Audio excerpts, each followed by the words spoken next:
muito dessa influência ainda reside nos nossos dias. Portanto, dentro desse encargo que me foi confiado, vendo o tempo do fim, as prioridades de Deus, eu gostaria de abordar um pouco sobre a grandeza deste livro.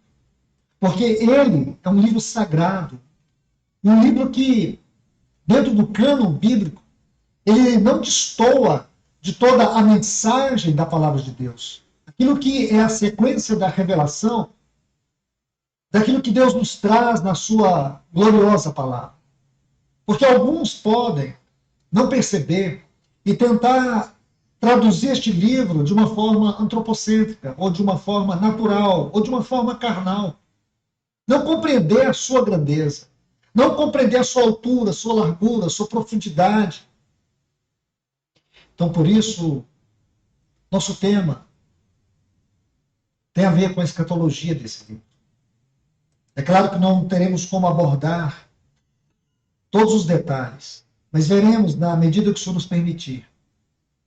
E vamos tentar usar a chave hermenêutica, que é o ponto central, a chave hermenêutica deste livro, que é o ponto central do nosso estudo aqui, que é o relacionamento entre Cristo e a sua igreja. Agora, é importante que nós também tenhamos o cuidado de não tentar interpretar, de não tentar traduzir, diminuindo a sua revelação. Nós precisamos olhar, ler e estudar este livro, observando a sua exegese, observando aqui o espírito da palavra contido nele, para que nós sejamos ajudados. E por que, irmãos e irmãs? Porque nós temos um momento tão delicado da nossa peregrinação espiritual. Nós estamos vivendo um tempo de uma profunda crise social, política, econômica. Nós podemos dizer assim, uma crise generalizada sobre todos os aspectos. E muito mais a crise espiritual, que tem assolado a nossa geração.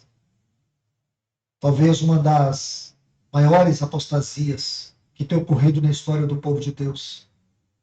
Então, estudar este livro não deixa de ser um chamado à intimidade do nosso relacionamento com o Senhor. E ver isso... Eu acho isso uma coisa fundamental. Esse estudo que iniciamos agora nas sextas-feiras, sobre a escatologia do livro de Cântico dos Cânticos, nos permite entrar na intimidade do relacionamento com Cristo. E é fundamental na vida espiritual entender que Cristo é o melhor amor. E à medida que a gente entra em contato, se aprofunda com o melhor amor, nós temos a chance de desenvolver espiritualmente.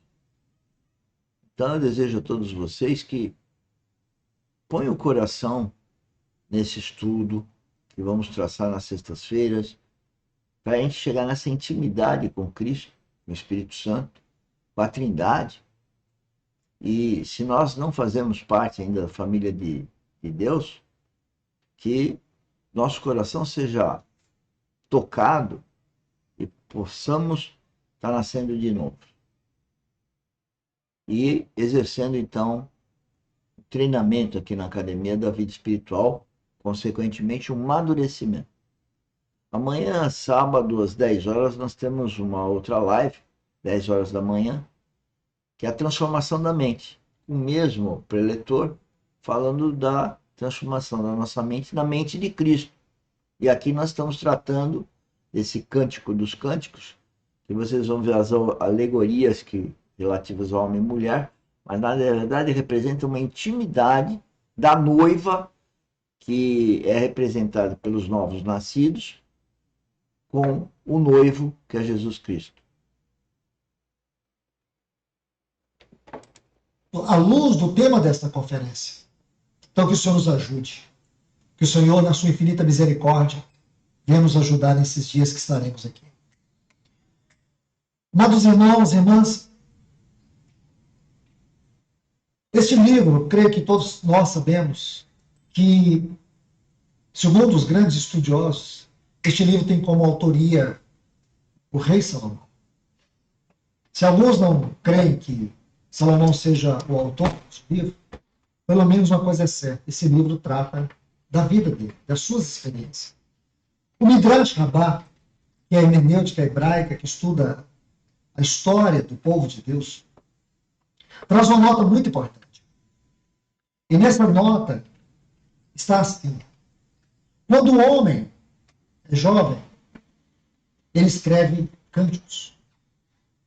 Quando ele está maduro, ele faz observações específicas.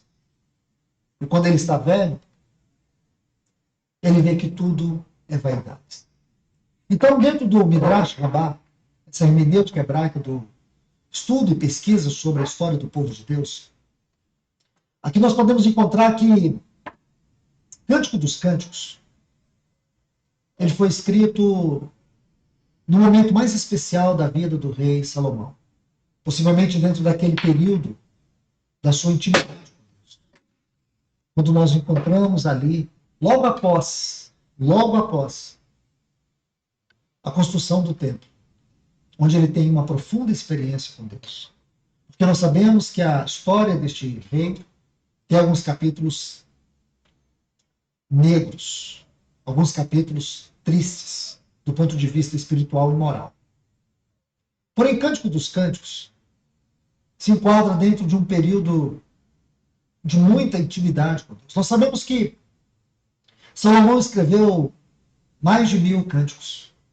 Agora, eu gostaria que você observasse, pudesse vir comigo aqui, porque o título, e eu prefiro sempre, irmãos, me referir a este livro como Cântico dos Cânticos, e não como Cantares. E vou dizer para vocês por quê. Porque esse é o título que se encontra na Vulgata. A Vulgata, eu creio que todos nós sabemos, foi aquela versão da Bíblia em latim feita por Jerônimo. Quando Gutenberg, em 1456, publicou a primeira Bíblia, que foi o primeiro livro impresso, a Bíblia de Gutenberg, aquela versão era Vulgata. Eu poderia até dizer mais alguns detalhes sobre essa versão, mas eu creio que esse não é o ponto principal. Essas informações, elas são de fáceis acesso. Então, escute bem. Na Vulgata está lá, Cântico dos Cânticos. E aqui tem algo muito especial que eu quero poder lhes mostrar um pouco. Porque quando você estuda a Bíblia hebraica, você vai ver que a Bíblia hebraica, Tanaká, está dividida em 3 partes. A primeira parte nós temos o Torá, que é a lei. A segunda parte nós temos Nevilim, que são os profetas. E por último, os escritos, que é o Ketuvim. Então, Torá, Nevilim e Ketuvim. O livro de Cânticos se encontra aqui entre os Ketuvins. Aqui está o livro Cântico dos Cânticos. E nós vamos a cada oportunidade ver um pouquinho, alguns detalhes preciosos sobre a história e a teologia deste livro. E por que eu estou aqui colocando esse ponto e chamo a sua atenção para Cântico dos Cânticos? No versículo 1 está assim: Cântico dos Cânticos. Cântico dos Cânticos.